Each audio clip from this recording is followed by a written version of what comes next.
हाय दोस्तों, आज बौद्ध धर्म का दूसरा पार्ट, बौद्ध धर्म से संबंधित दूसरा भाग है। इसमें चर्चा करेंगे बौद्ध धर्म की संगीतियाँ।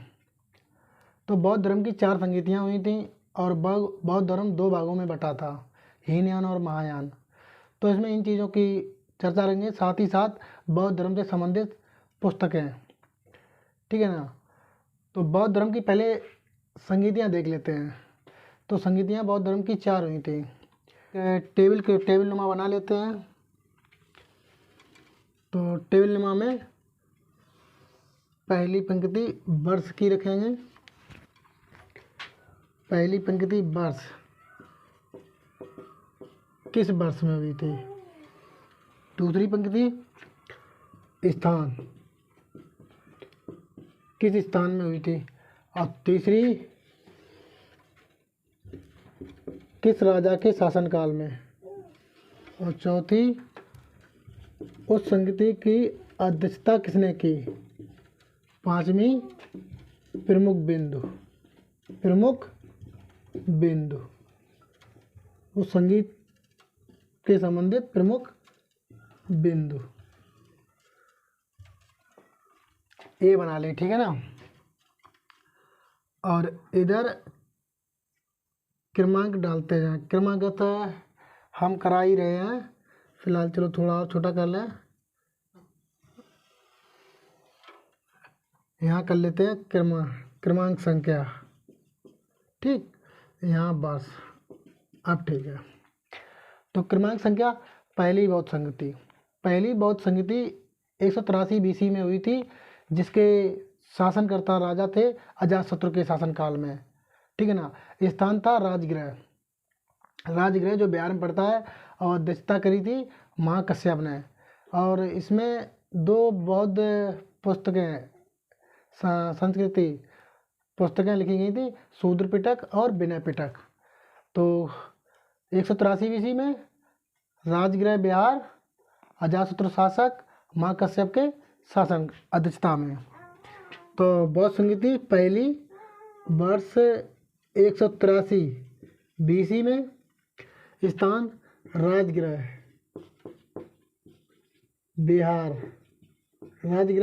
बिहार, राजा अजातशत्रु,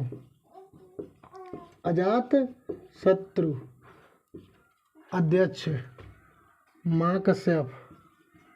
अध्यक्षता किसने की थी। महाकश्यप ने अध्यक्षता की थी। और प्रमुख बिंदु है यहाँ 2 पुस्तकें लिखी गई थी, जिन पुस्तकों का नाम शूद्र पिटक और विनय पिटक है। सुत पिटक और विनय पिटक, ये 2 पुस्तकें लिखी गई थी। बौद्ध शास्त्र बोल सकते हैं इन्हें, ठीक है ना। 2 बौद्ध शास्त्र बोलते हैं, सुत पिटक और विनय पिटक। उसके बाद तो इन्हें याद रखने का तरीका क्या है। राजगृह बिहार जो कभी ना हारता हो, हार अजात जो अजीत हो, ठीक है ना, जिसे कोई नहीं जीत पाता हो। बिहार, अजात और महाकश्यप, ठीक है ना। उसके बाद दूसरी सेकेंड बौद्ध संगति जो 383 BC में हुई थी। सेकेंड बौद्ध संगति जो 383 BC में हुई थी, ये हुई थी वैशाली बिहार में। ये भी वैशाली बिहार में पड़ता है। और राजा कालाशोक था, ठीक है ना। कालाशोक राजा के शासनकाल में हुई थी। इसकी अध्यक्षता साबक मीर ने की थी। और इसमें क्या हुआ था, बौद्ध धर्म का पहला विभाजन हुआ था, जिसे महासंघ और थेरवादी बौद्ध, महासंघ और थेरवादी 2 विभाजन हुए थे। बौद्ध धर्म के 2 विभाजन, महासंघिक और थेरवादी। तो उसमें क्या, ये हुई थी वैशाली में। कहाँ हुई थी, वैशाली में। और ये भी वैशाली भी पड़ता है बिहार में, ठीक है ना। यहाँ राजा शासक था कालाशोक के शासनकाल में, ठीक है। यहाँ इसके जो अध्यक्षता इसकी साबक मीर ने की थी। किसने की थी अध्यक्षता। साबक सावक मीर ने अध्यक्षता की थी। और यहाँ क्या हुआ था, बौद्ध धर्म का पहला विभाजन हुआ था। बौद्ध धर्म का पहला विभाजन, बौद्ध धर्म का पहला विभाजन। अब पहला विभाजन किन दो में हुआ था, एक था महासांगिक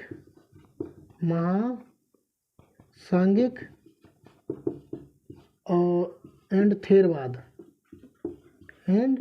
थेरवाद या थेरवादी, ठीक है ना, थेरवाद या थेरवादी, ठीक है ना। दो महासंघ बौद्ध धर्म का पहला विभाजन। बौद्ध धर्म में 2 बार विभाजन होता है, पहली बार महासांगिक थेरवादी और दूसरी बार हीनयान और महायान, ठीक है ना। तो हीनयान और महायान चौथी बौद्ध संगति में हुआ था, ठीक है ना। तो ये दूसरी में और चौथी में, ठीक है ना, 2 बार विभाजन हुआ था। अगली बौद्ध संगति, तीसरी बौद्ध संगति के बारे में अगर चर्चा करें तो तीसरी बौद्ध संगति 247 बीसी में हुई थी। यह भी बिहार में हुई थी। इसका भी स्थल था बिहार, पाटलिपुत्र बिहार। इसका शासनकाल अशोक का था और इसकी अध्यक्षता मोगली पुत्र तिष्य ने की थी। और प्रमुख बिंदु इसके अभिधम्म पिटक का संकलन हुआ था, जो तीसरी पुस्तक है बौद्ध धर्म की सबसे प्रमुख, ठीक है ना। तो इसमें क्या 247 बीसी में हुई थी, ठीक है ना, 247 बीसी में। और उसके बाद यह का ये भी बिहार में पड़ता था, पाटलिपुत्र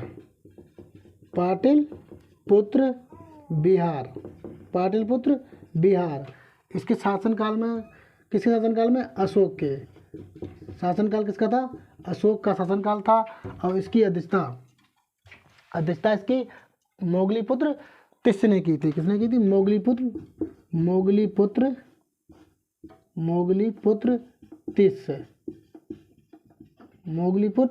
तिष्य ने की थी। यहाँ बौद्ध धर्म की सबसे पवित्र तीसरी पुस्तक का संकलन हुआ था, जिसे अभिधम्म पिटक कहते हैं। क्या कहते हैं, अभिधम्म पिटक,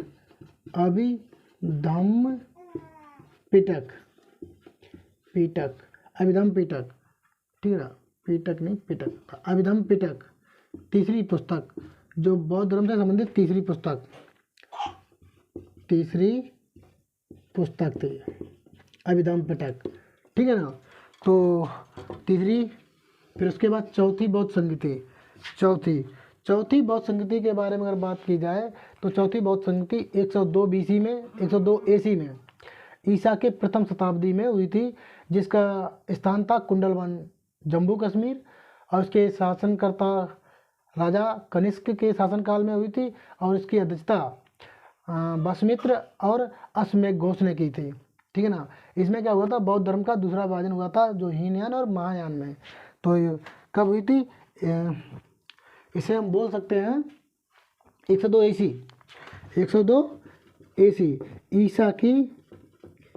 ईसा की पहली शताब्दी में, या ईसा की प्रथम शताब्दी में। और ये हुई थी जम्मू कश्मीर, कुंडलवन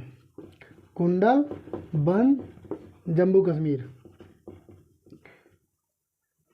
इस तरह लिख देते JNK, कुंडलवन जम्मू कश्मीर। और उसके शासनकाल इसके थे कनिष्क के शासनकाल में हुई थी, कनिष्क के शासनकाल में। और उसकी अध्यक्षता बसुमित्र और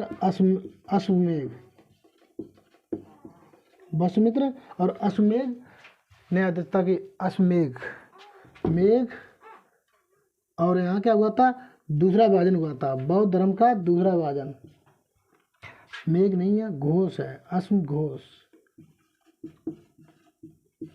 किसने की थी, बसमित्र अश्वघोष ने इसकी अध्यक्षता की थी, ठीक है ना। तो इसमें प्रमुख बिंदु क्या है, बौद्ध धर्म का दूसरा विभाजन,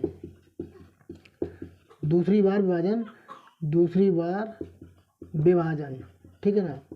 दूसरी बार विभाजन हुआ बौद्ध धर्म का। इसमें किसमें टूटा बौद्ध धर्म, हीनयान और महायान, ठीक है ना। तो बौद्ध धर्म के 2 विभाजन फिर हुए, हीनयान और महायान। इसी में बताया जाता है, हीनयान में रूढ़वादी और परिवर्तन के विरोधी थे, जबकि परिवर्तन के स्वीकार समर्थक महायान थे। ठीक है ना। तो महायान आधुनिक था, हीनयान प्राचीन था। ठीक है ना। प्राचीन जो स्थितियाँ थी उन्हें हीनयान में ले लिया गया और महायान में जिसमें परिवर्तन कर दिया गया, पूजा, अवतार और मूर्ति पूजा में विश्वास रखने लगे, तो वो महायान की शाखा थी। ठीक है ना। तो बौद्ध धर्म से संबंधित 4 संगीतियाँ थी। प्रथम 183 BC में राजगृह, अजातशत्रु, महाकश्यप और सुत्त पिटक और विनय पिटक 2 पुस्तकें लिखी गई हैं। ठीक है ना। दूसरी, इसे याद करने का तरीका देखो। राजगृह, राज वही कर सकता है जो अजात हो, मतलब जीतता रहता हो, हमेशा जीतता हो। ठीक है ना। तो वही राजा राज कर सकता है। ठीक है ना। उसके बाद महाकश्यप और सुत्त पिटक और विनय पिटक। अगर बात करी जाए 383 BC में वैशाली बिहार में दूसरी बौद्ध संगीति थी।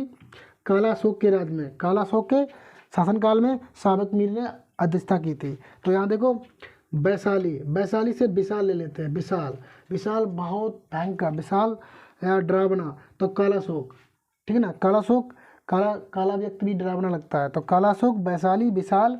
तो काला अशोक ने दूसरी बौद्ध संगीति कराई थी। ठीक है ना। काला अशोक के शासनकाल में दूसरी बौद्ध संगीति हुई थी। 383 BC में साबक मीर ने अध्यक्षता की थी। इसमें बौद्ध धर्म का पहला वाजन हुआ था, जिसे महासंगिक और थेरवादी कहते हैं। ठीक है ना। उसके बाद तीसरी बौद्ध संगीति 247 BC में हुई थी, पाटलिपुत्र, बिहार में। ठीक है ना। बिहार में पड़ता है, पाटलिपुत्र में। इसका राजा के शासन के काल में, अशोक के शासनकाल में हुई थी और उसकी अध्यक्षता मोगलीपुत्र तिस्स ने की थी। ठीक है ना। मोगलीपुत्र तिस्स ने। प्रमुख बिंदु अभिधम पिटक और जो तीसरी पुस्तक थी बौद्ध धर्म के संबंधित। ठीक है ना। याद करने का तरीका देखो, पाटलिपुत्र, ठीक है ना, मोगलीपुत्र। तो अशोक, यहाँ देखो काला अशोक भयंकर, जो कि विशाल, वैशाली, विशाल, वैशाली। ठीक है ना। वैशाली, शावक मीर, कुछ शावक मीर मतलब किसी लगता है शावक मारने वाला। ठीक है ना। शावक मीर, काला अशोक विशाल भयंकर, शावक मीर जैसा लगता है मारने वाला। ठीक है ना। तो इसके ये हो गई। इसमें देखो काला अशोक जो भयंकर वर्ड हट गया, तो देखो पुत्र, ठीक है ना, पुत्र मोह, प्रिय राजा। ठीक है ना। अशोक।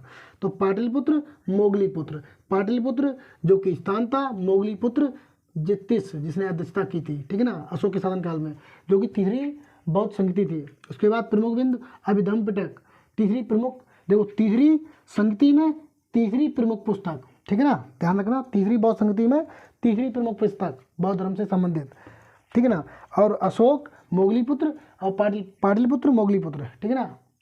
इसका चौथी बौद्ध संगीति 102 AC में हुई थी, जिसे ईसा की प्रथम शताब्दी कह सकते हैं। ईसा की प्रथम शताब्दी। कुंडलवन, जम्मू और कश्मीर में पड़ता है कुंडलवन, जो राजा कनिष्क के शासनकाल में हुई थी। अध्यक्षता वसुमित्र और अश्वघोष ने की थी। किसने की थी? वसुमित्र, अश्वघोष ने की थी। और यहाँ बौद्ध का दूसरी बार विभाजन हुआ था। बौद्ध धर्म का लिख सकते हैं, बौद्ध धर्म का दूसरी बार विभाजन हुआ था। इसी में हीनयान और महायान में बौद्ध धर्म टूट गया था। ठीक है ना। एक हीनयान शाखा हो गई थी, एक महायान। ठीक है ना। तो हीनयान वाले रूढ़वादी और अपरिवर्तनीय थे, उन्होंने परिवर्तन नहीं किया। जो रूढ़वादी, जो बौद्ध धर्म के बने सिद्धांत और उपदेशों पर चलने वाले थे, जबकि महायान वाले परिवर्तन को स्वीकार किया, बुद्ध को देवता माना, अवतार माना एक, और मूर्ति पूजा में विश्वास रखा। ठीक है ना। तो ये महायान की थी। तो ये हो गई आपकी बौद्ध धर्म से संबंधित चारों संगीतियाँ। ठीक। अब उसके बाद बात करते हैं हीनयान और महायान। ठीक है ना। हीनयान और महायान में अंतर। तो हीनयान महायान में अंतर इस तरह होता है कि हीनयान रूढ़वादी और अपरिवर्तनीय रहती है। जो बौद्ध धर्म से संबंधित उपदेश या बौद्ध धर्म से प्रवचन जो भी थे, उन्हीं को विश्वास करने वाली। ठीक है ना। और बौद्ध को भगवान या देवता न मान करके एक महापुरुष मानने वाली 2 शाखाएं थीं। तो उनमें से हीनयान जो थी वो बौद्ध धर्म को देवता नहीं महापुरुष मानती थी। ठीक है ना। और महायान उनको देवता और अवतार मानते थे। ठीक है ना। तो उसी में तो हीनयान और महायान में अंतर। ठीक है ना। तो हीनयान, ठीक है ना, और महायान। ठीक है ना। हीनयान और महायान। तो हीनयान, ठीक है ना। तो हीनयान और महायान। तो हीनयान के बारे में मैंने बताया, रूढ़वादी, परिवर्तन के विरोधी। ठीक है ना। तो लिखते चलते हैं साथ ही साथ रूढ़वादी, रूढ़वादी, परिवर्तन के विरोधी, परिवर्तन के विरोधी, ठीक है ना। ये रूढ़वादी थे और परिवर्तन के विरोधी थे। हीनयान शाखा वालों ने यह कहा कि हम कोई परिवर्तन नहीं करना चाहते हैं। बौद्ध धर्म के बुद्ध के जितने भी उपदेश और जितने भी उनके प्रवचन वचन हैं, उन्हीं पर विश्वास और उन्हीं के अनुसार और उन्हीं की मार्ग, उनके बताए मार्ग पर ही चलेंगे। जबकि महायान ने परिवर्तन स्वीकार किया। महायान शाखा ने क्या किया? परिवर्तन स्वीकार किया, स्वीकार किया, ठीक है ना। परिवर्तन स्वीकार किया, परिवर्तन स्वीकार किया और समर्थक, मतलब परिवर्तन के समर्थक रहे, ठीक है ना। परिवर्तन स्वीकार किया, परिवर्तन के समर्थक रहे, और उन्होंने परिवर्तन स्वीकार नहीं किया, परिवर्तन के विरोधी रहे, ठीक है ना। उसके बाद बुद्ध महापुरुष हैं, देवता नहीं, ठीक है ना। हीनयान शाखा वालों ने कहा बुद्ध महापुरुष हैं, महापुरुष हैं, देवता नहीं, देवता नहीं, बुद्ध महापुरुष हैं, देवता नहीं, ठीक है ना। ये हीनयान वालों ने कहा। जबकि महायान वालों ने कहा बुद्ध एक अवतार है, ठीक है ना, बुद्ध देवता है, बुद्ध एक देवता है, ठीक है ना। बुद्ध एक देवता है और उन्हें अवतार माना। क्या माना? अवतार माना, ठीक। बुद्ध एक देवता है और उन्हें अवतार माना, ठीक। उसके बाद हीनयान वालों ने मूर्ति पूजा का विरोध किया, ठीक है ना। हीनयान वालों ने मूर्ति पूजा का विरोध किया, मूर्ति पूजा का विरोध किया, ठीक है ना। क्या किया? विरोध किया, ठीक है ना, हीनयान वालों ने। और जबकि महायान वालों ने मूर्ति पूजा का समर्थन किया। महायान वालों ने क्या किया? मूर्ति पूजा का समर्थन किया और उसमें विश्वास रखा। मूर्ति पूजा में विश्वास रखा, ठीक है ना। मूर्ति पूजा में विश्वास रखा, ठीक है ना। और उसके बाद हीनयान शाखा वाले श्रीलंका, दक्षिण भारत, बर्मा और थाईलैंड। तो कहाँ है? श्रीलंका, दक्षिण भारत, बर्मा, जिसे म्यांमार बर्मा के नाम जानते हैं, और थाईलैंड, ठीक है ना, थाईलैंड, ठीक। तो श्रीलंका, दक्षिण भारत, बर्मा और थाईलैंड में हीनयान शाखा के बौद्ध धर्म, बुद्ध से समर्थक मिलेंगे, ठीक है ना। उसके बाद महायान से संबंधित किस किस देश में है? उत्तर भारत, चीन, जापान और तिब्बत। उत्तर भारत, चीन, जापान और तिब्बत, ठीक है ना, तिब्बत, ठीक। इतने प्रमुख हैं, ठीक ना, इतने पॉइंट प्रमुख हैं। तो हीनयान, महायान बौद्ध धर्म की दो शाखाएं थी, ठीक है ना। दो शाखाओं में टूट गया था, तो हीनयान और महायान, ठीक है ना। बौद्ध धर्म से संबंधित साहित्य, बौद्ध साहित्य। तो जो बुद्ध की तथागत गौतम बुद्ध, उनकी मृत्यु के बाद उनकी शिक्षाओं और उपदेशों को पुस्तकों में उतार दिया गया था, ठीक है ना। जो उपदेश और उन्होंने शिक्षाएं दी थी उन्हें पुस्तकों में उतार दिया गया था। उन पुस्तकों को त्रिपिटक नाम से जानते हैं, त्रिपिटक नाम से जानते हैं, जो पाली भाषा में रचित है, पाली भाषा में, ठीक है ना। साथ साथ में लिखते चलते हैं। बुद्ध साहित्य, ठीक है ना, साहित्य, बुद्ध साहित्य में त्रिपिटक नाम से पुस्तकें लिखी गई। त्रिपिटक जो 3 पुस्तकें हैं जो पाली भाषा में रचित है। किस भाषा में रचित है? पाली भाषा में, पाली भाषा में रचित है ये 3 पुस्तक, ठीक है ना। वो 3 पुस्तक कौन सी हैं? 3 पुस्तक हैं, सुत्त पिटक, विनय पिटक और अभिधम्म पिटक। सुत्त पिटक में बुद्ध के उपदेशों का वर्णन है, विनय पिटक में संघ के नियमों का, आचार विचार का, संघ के नियमों का, आचार विचार का, और अभिधम्म पिटक में बुद्ध के दार्शनिक विचार का वर्णन है। तो पहले सुत्त पिटक, ठीक है ना। दूसरी अभिधम्म पिटक, नहीं, दूसरी है विनय पिटक, दूसरी विनय पिटक, और तीसरी है अभिधम्म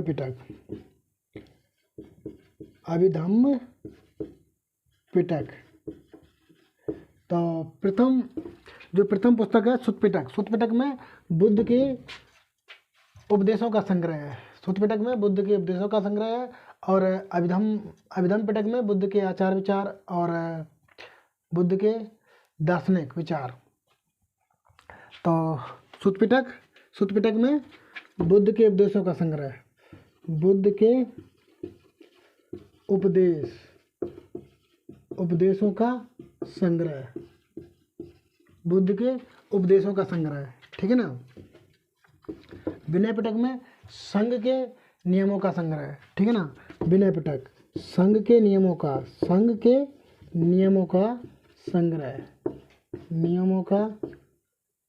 संग्रह, ठीक है ना। संघ के नियमों का संग्रह। संघ का अर्थ होता है जहाँ बुद्ध धर्म के प्रचार प्रसार के बारे में बातें की जाए, ठीक है ना। जहाँ बुद्ध धर्म के प्रसार या प्रचार के बारे में, या जहाँ पर बुद्ध धर्म का प्रसार और प्रचार किया जाता था, उस स्थान को संघ कहते थे, ठीक है ना। इसमें आचार विचार भी शामिल है इस पुस्तक में, बुद्ध के आचार विचार भी इस पुस्तक में शामिल है। अभिधम्म पिटक में बुद्ध के दार्शनिक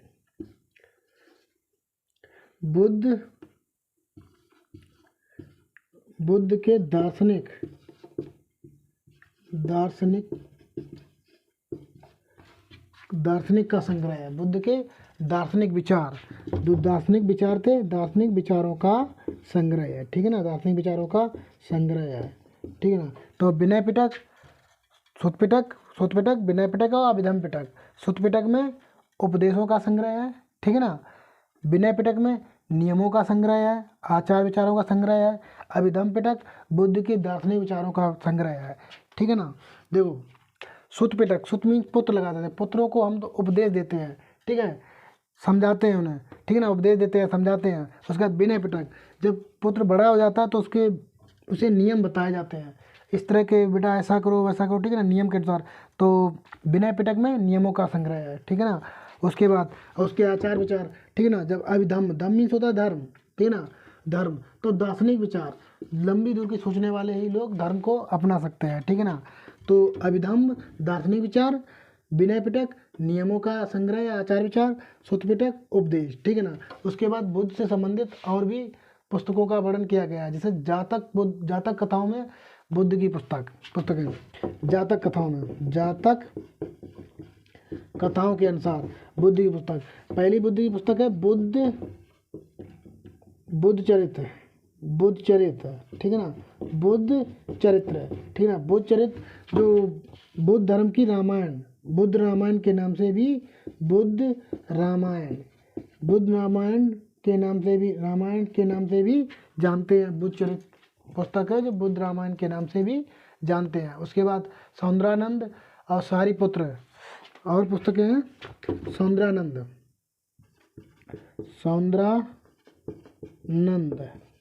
ठीक है ना, और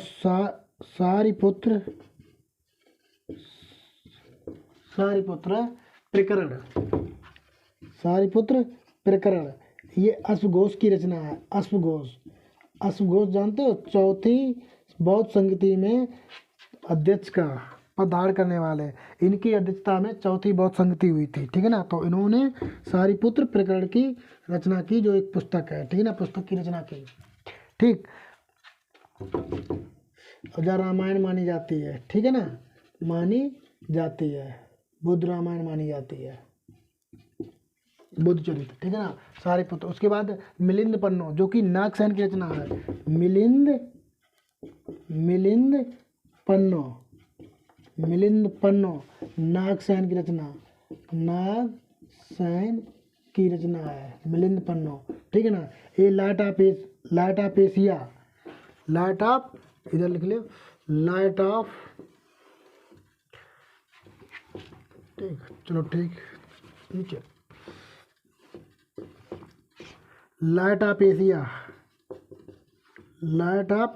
एशिया, जिसे हम बोलते हैं एशिया का प्रकाश पुंज, ठीक है ना। एडविन अर्नोल्ड की रचना है, एडविन अर्नोल्ड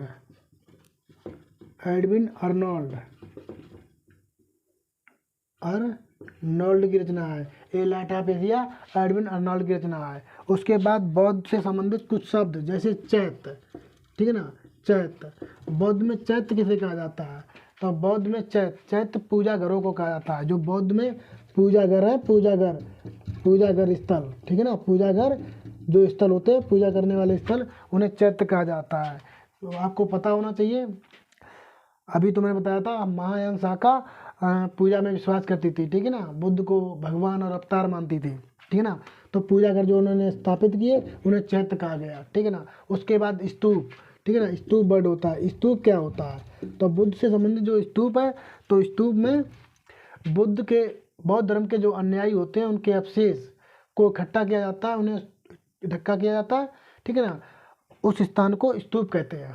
बौद्ध धर्म के अनुयायियों को के अवशेषों को इकट्ठा किया जाता है, उस धर्म को या बौद्ध धर्म के अनुयायियों को जो अवशेष होते हैं उन्हें इकट्ठा किया जाता है, उन्हें स्तूप कहते हैं, ठीक है ना। उसके बाद बिहार और मठ, बिहार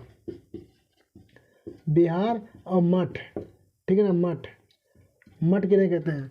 बिहार मठ, जहाँ बौद्ध धर्म के या बौद्ध भिक्षुओं को निवास स्थल था, बौद्ध भिक्षुओं का निवास स्थल, ठीक है ना, निवास स्थल को बिहार या मठ के नाम से जानते थे। बौद्ध धर्म के जो भिक्षु उनके लिए जो निवास स्थल था उन्हें बिहार या मठ के नाम से जानते थे।